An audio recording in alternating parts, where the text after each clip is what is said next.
There were 47 agents working this case, 14 months of surveillance, 3 countries involved, and the whole operation almost collapsed. Not because of a leak, not because of a double agent, not because of anything sophisticated. It collapsed because of a receipt. A single $14 transaction at a gas station in suburban Ohio made at 2:17 in the morning by a man who believed, with everything he had, that he was invisible. That he had built something that couldn't be touched. That he had thought of everything. He hadn't thought of the coffee. This is the story of how one of the most elaborate financial fraud networks operating in the United States came within hours of walking away clean, and how the only thing that stopped them was a mistake so small, so completely ordinary, that when investigators finally saw it, they didn't celebrate. They just stared at it. Because they couldn't believe that was it. That after everything, 14 months of warrants, subpoenas, international cooperation, burned resources, dead ends, and courtroom-ready architecture, that was the crack. A convenience store transaction at 2 in the morning from a man who should have been asleep. But here's what nobody tells you about these cases. The crack was never really about the coffee. The coffee was just the moment it became visible. The real crack had been forming for over a year, slowly, invisibly, in the one place no surveillance camera can reach.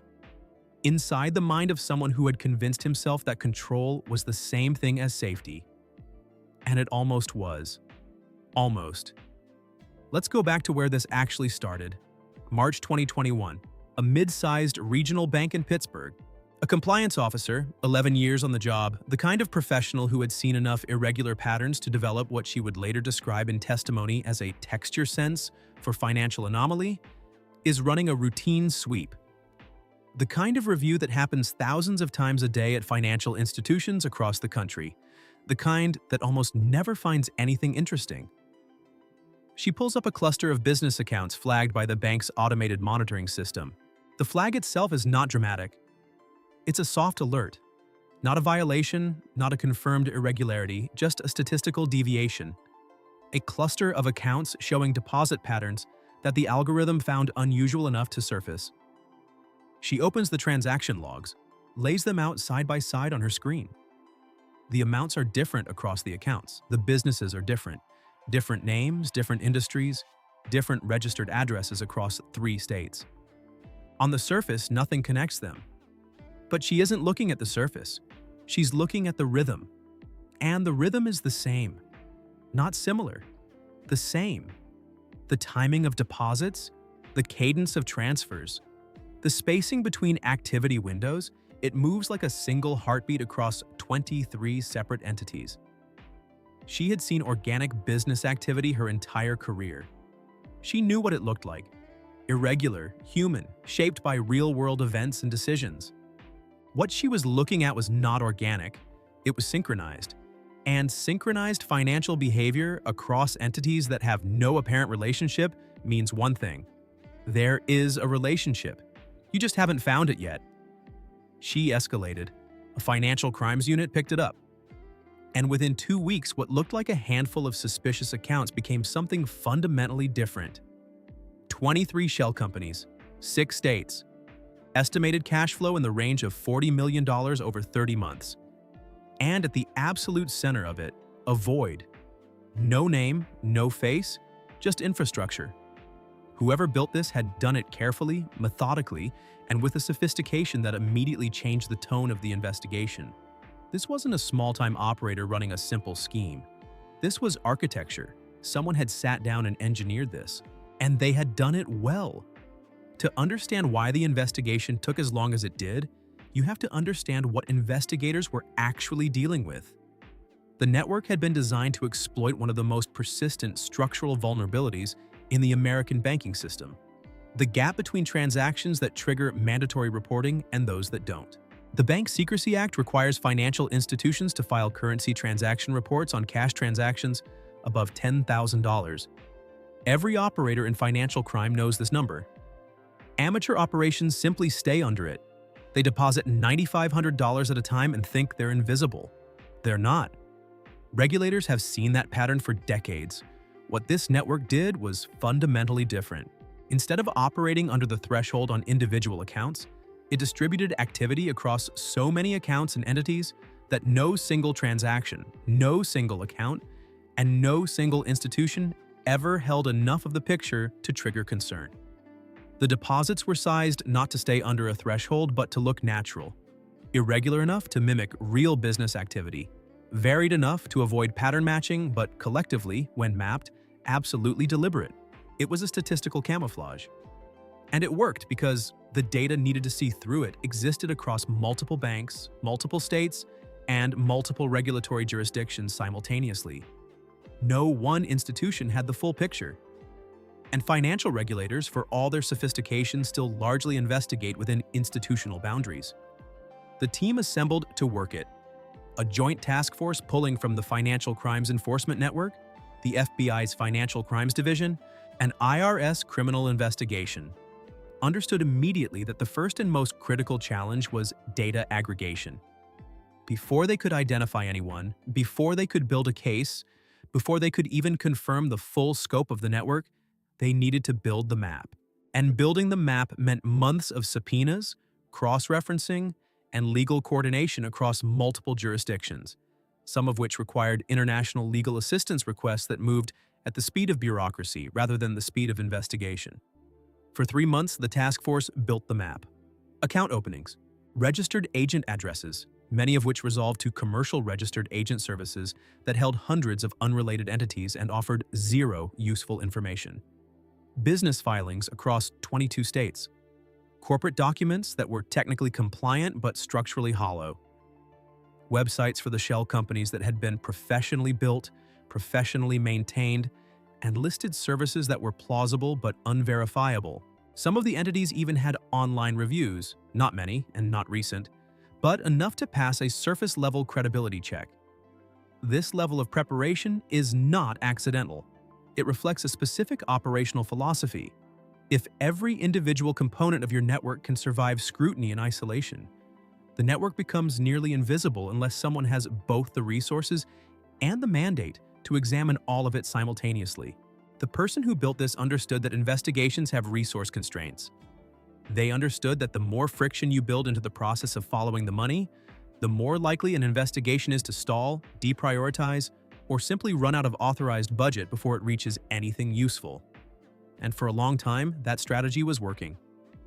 8 months into the investigation, something shifted. A data analyst on the task force, a woman named Priya, who had spent 6 years working in financial intelligence at Swift before moving into federal service, had been quietly running a different kind of analysis, not following the money in the conventional sense. Instead, she had been mapping the timing relationships between transactions across the entire network. Not what moved, but when. And after 8 months of data, a structure emerged from the timing that the surface-level analysis had completely missed. 12 accounts. Out of the 23 entities and their associated financial infrastructure, 12 specific accounts appeared consistently at the inflection points of the network's activity. They weren't always the largest accounts. They weren't always the most active. But whenever a significant sum was about to exit the network entirely, whenever money moved from the shell infrastructure into what investigators presumed to be the final destination, the beneficiary, it passed through one of these 12 accounts first. Every time. Without exception. Priya's conclusion was that these 12 accounts functioned as the control layer, the clearing nodes. They were the mechanism by which someone, one person or a small group, maintained oversight of the entire network. You could run the lower-level entities on automation, but before money left, it touched the control layer. And whoever touched the control layer touched everything. The investigation pivoted.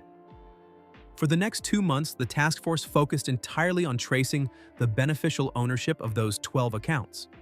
This was, in legal terms, the hardest part of the entire operation.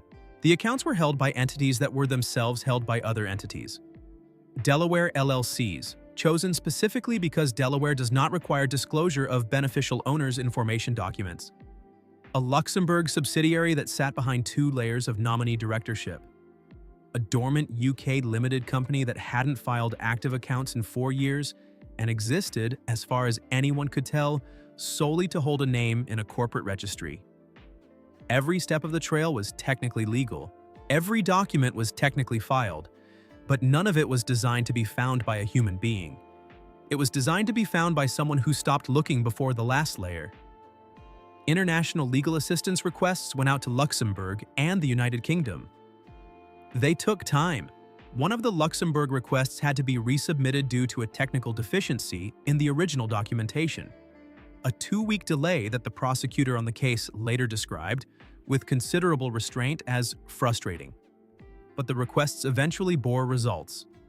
And 10 months into the investigation, the beneficial ownership trail resolved. Past the Delaware LLC, past the Luxembourg subsidiary, past the dormant UK company, to a name. A real person. A 41-year-old man living in a suburb outside Columbus, Ohio. No criminal record. No prior contact with federal law enforcement. Owned and operated a small but legitimate management consulting firm that generated real revenue and filed accurate tax returns. Had a mortgage.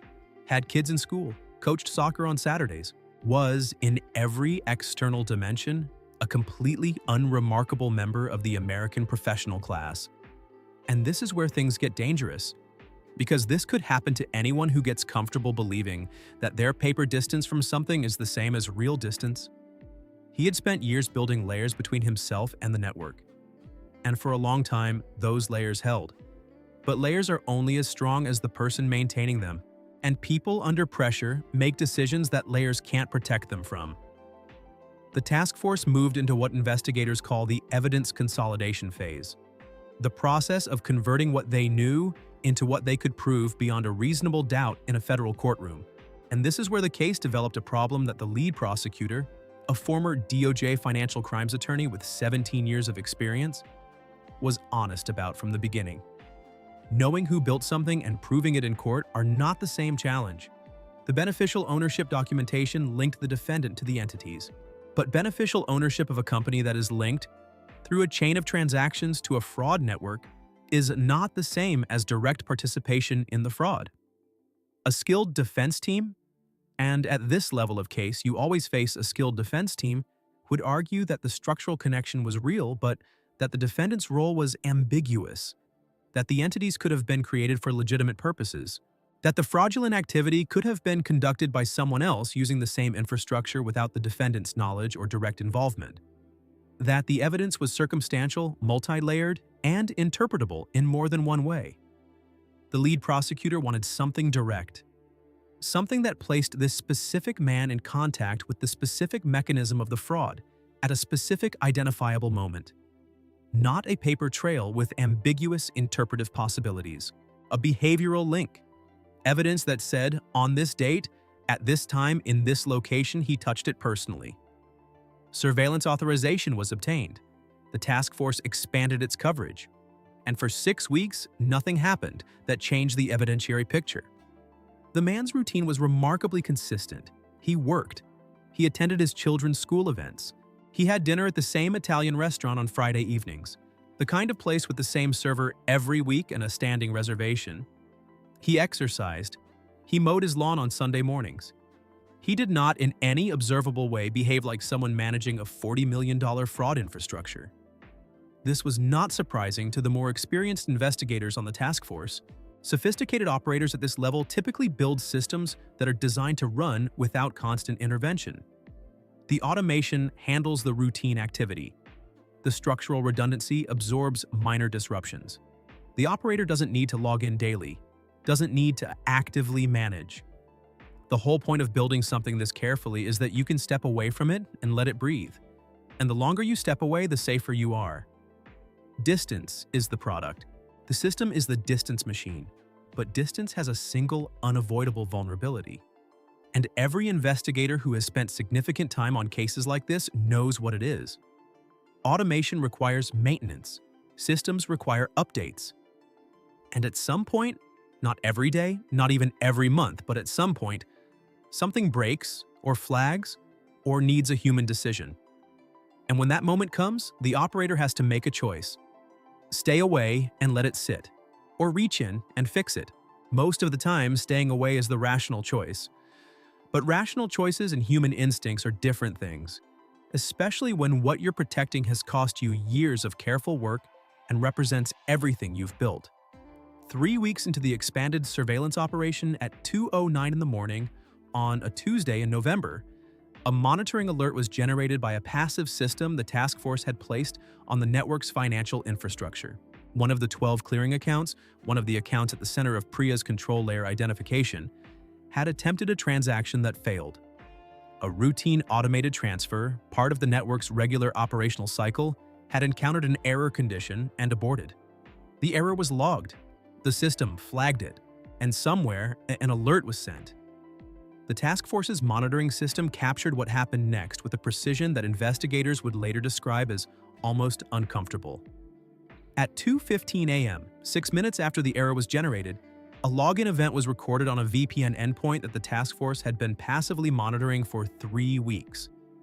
The endpoint was a commercial VPN service, the kind available to anyone for a few dollars a month. The login lasted 4 minutes and 11 seconds. During that window, a configuration file within one of the network's automated management systems was accessed and modified. The modification was small, a single parameter adjustment that cleared the error condition and reset the failed transaction to retry successfully. Then the session closed, clean, brief, controlled. At 2:17 a.m., 2 minutes after the VPN session ended, a debit card transaction registered at a Shell station on Morse Road in Columbus, Ohio. $14.31, fuel, 1 black coffee.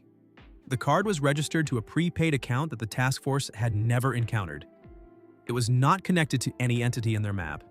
It appeared on its surface to be entirely unrelated to the case, a disposable financial instrument of the kind used by millions of Americans for privacy or convenience, with no inherent connection to anything under investigation. But the timing was 17 minutes.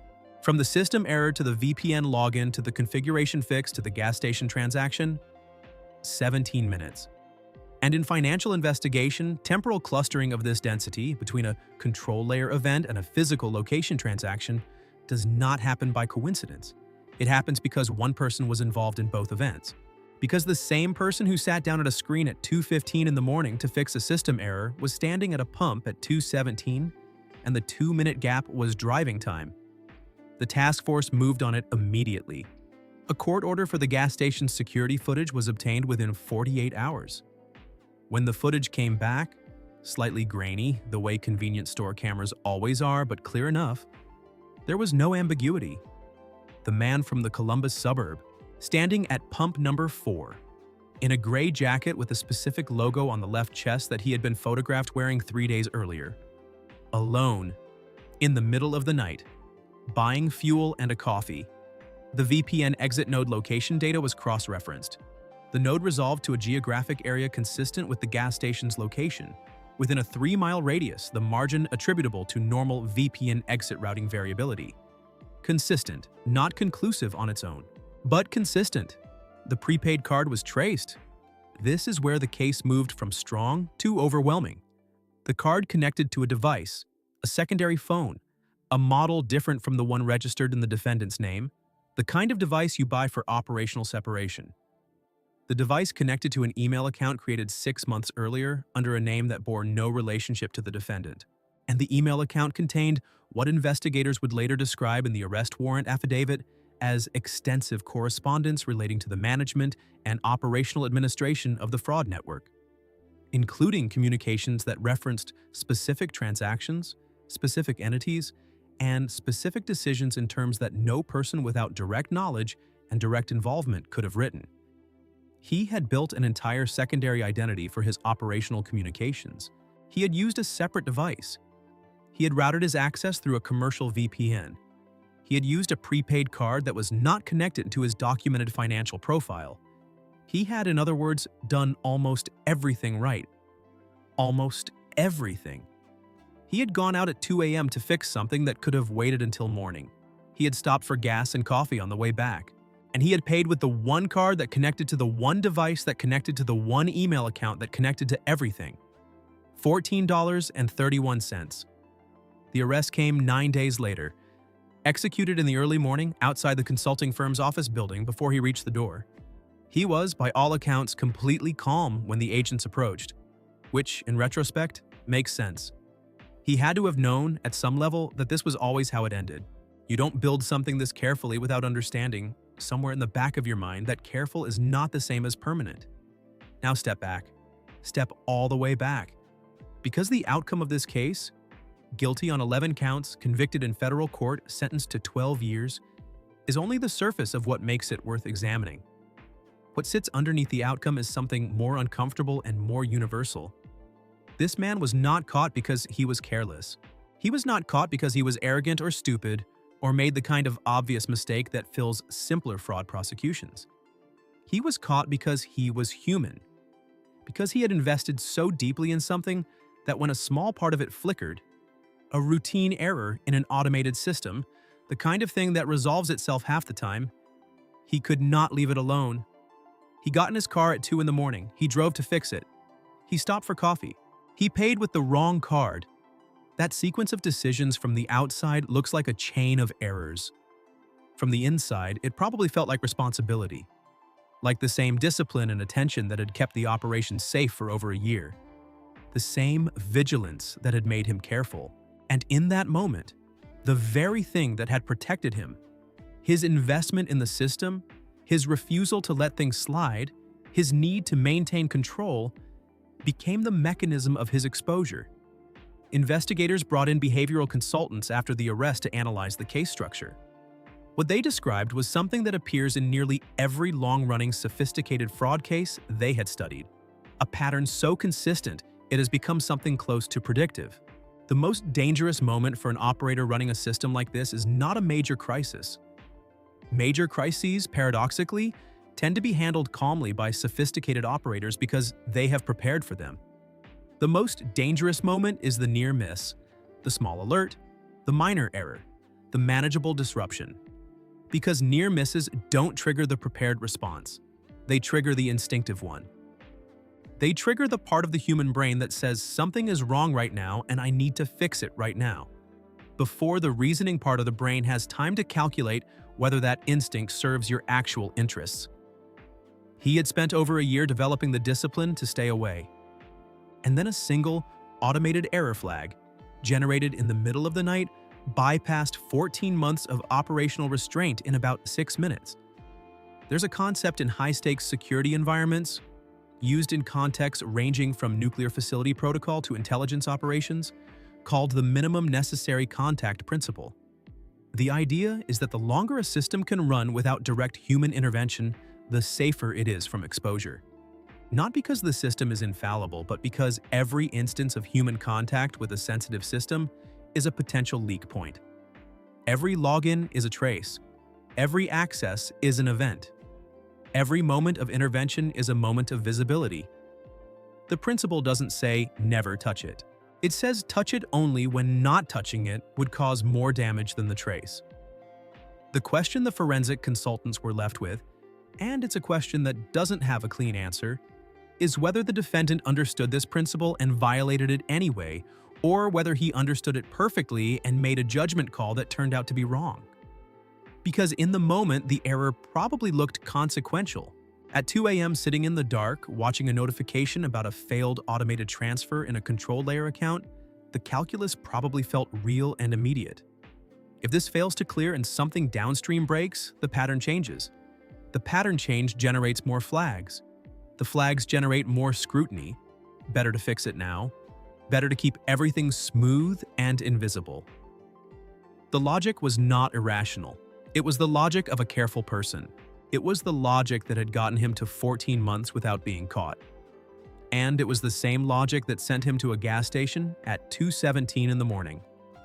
What the case reveals, and this is the part that should sit with you, is that the most sophisticated fraud protections in the world cannot fully protect against the operator's own instincts. You can build layers of legal insulation.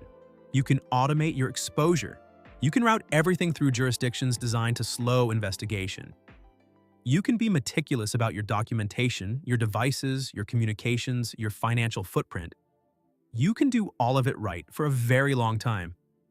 And then, at 2 in the morning, a small thing flickers, and the distance you've spent a year building disappears in the time it takes to drive to a gas station. The jury deliberated for 3 hours and 47 minutes. The verdict was not close. But here's what doesn't leave you about this case. even after the verdict, even after the sentencing, even after the case file closes and moves to a federal archive. It's not the scale of the fraud. $40 million is significant, but it's not unprecedented in federal financial crime prosecution. It's not the sophistication of the network, though that was genuinely unusual. What stays with you is the narrowness of the margin. 14 months, $40 million, 23 entities, 6 states, 2 countries providing international legal assistance, a full joint task force with 3 federal agencies. And the difference between this man being convicted and this man walking away clean, the actual delta between those 2 outcomes, was one decision made by one person at 2 in the morning. Don't go. Let it sit. Wait until morning. The error clears itself half the time. And even if it doesn't, you fix it at 9 a.m. from somewhere that isn't traceable to a gas station on Morris Road, and no jury ever hears about any of it. That was the choice, and it was a completely understandable choice to make the wrong way. The consultant said it clearly. The majority of people in that position, with that investment, with that level of personal connection to the system they'd built, the majority of people get in the car, because that's what it means to care about something. That's what vigilance looks like from the inside. And the irony, the thing that makes this case genuinely disturbing rather than simply instructive, is that the quality that destroyed him was not a weakness. It was, in almost every other context, a strength. The attention, the care, the unwillingness to leave something broken overnight. He was caught not by failure, but by conscientiousness. Not by sloppiness, but by precision applied at the wrong moment, in the wrong direction. There is a final detail about this case that the investigators who worked it tend to mention when they discuss it. Not in official reports, in conversations. The coffee at the gas station was black, no sugar. They noted it in the surveillance log, and not because it was evidentiary, but because it was humanizing in a way that the rest of the case wasn't. This man, who had built $40 million of hidden infrastructure across 3 countries, who had spent over a year operating under a level of discipline that most people could not sustain for a week. He drove out in the middle of the night, fixed his system in 4 minutes, and bought a black coffee on the way home. Like anyone would. Like any person who'd been woken up at 2 a.m. by a problem they needed to solve. A completely ordinary moment, inside an extraordinary deception. That's the gap this case keeps pointing back to. Not between the criminal and everyone else, but between the extraordinary thing a person can build and the absolutely ordinary human thing that undoes it. The surveillance footage doesn't show a mastermind being exposed. It shows a tired person at a gas station in the dark. And that image, more than the verdict, more than the sentence, more than the $40 million and the 11 counts, is what makes this case the kind of thing you keep thinking about after it's over. Because the real question isn't how he got caught. The real question is how many people, in how many situations far less dramatic than this, make the same kind of decision every day. The decision to touch something they should leave alone. To fix something at the wrong time, in the wrong way. Because the alternative, leaving it alone, trusting the system, accepting the small loss of control, feels psychologically intolerable. We build elaborate structures to protect ourselves from risk. And then we walk into the one gap those structures cannot close, because that gap is us. It's the part of the brain that acts before it calculates. The part that says, go now, not wait. He almost made it. And that is the most important sentence in this entire case. Not that he was caught, not that justice was served, though it was, but that he almost made it. That the system he built was genuinely close to sufficient. That the investigation, 47 agents, 14 months, 3 countries, one of the most resource-intensive financial crime task forces assembled in that region in a decade, was within a single human decision of coming up empty. One alert, one car trip, one coffee. And the whole thing came down. Think about that the next time something wakes you up at 2 a.m. that probably could have waited until morning. Think about what the careful version of you would do. And then think about what the human version of you would actually do. Most people get in the car. That's what makes this dangerous. That's what makes it real. And that's why, long after the verdict was read and the courtroom emptied and the case file was archived, the investigators who worked it still talk about it.